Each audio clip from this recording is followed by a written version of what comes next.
بسم اللہ الرحمن الرحیم۔ السلام علیکم۔ اللہم صلی وسلم وبارک علی سیدنا محمد وعلی آلہ وصحبہ اجمعین۔ آج میں آپ کو دوستو حضور پاک صلی اللہ علیہ وسلم کا ایک خوبصورت واقعہ سنانے جا رہا ہوں۔ حضور صلی اللہ علیہ وآلہ وسلم فتح مکہ کے بعد ایک دن مکہ معظمہ کی کافرہ عورت کے مکان کی دیوار سے تکیہ لگا کر کسی اپنے غلام سے گفتگو فرما رہے تھے۔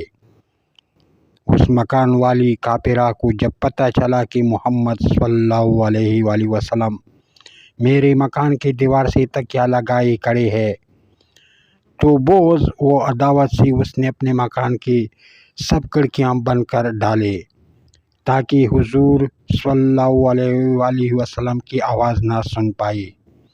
اسی وقت جبرائیل امین حاضر ہوئے اور عرض کیا، یا رسول اللہ صلی اللہ علیہ وآلہ وسلم، خدا فرماتا ہے کہ اگرچہ یہ عورت کافرہ ہے مگر آپ کی شان کی بڑی ارفع و بلند ہے، چونکہ اس کافرہ کے مکان کی دیوار کے ساتھ آپ کی پشت انور لگ گئی ہے، اس لیے میں نہیں چاہتا کہ مکان والی آپ جہنم میں جلے۔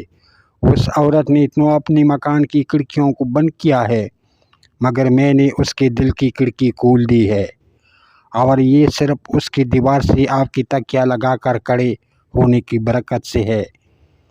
اتنے میں وہ عورت بے چین ہو کر گھر سے نکلی اور حضور صلی اللہ علیہ وآلہ وسلم کے قدموں پر گر گئی اور سچے دل سے پکار اٹھی، اشہد ان لا الہ الا اللہ و اشہد ان محمد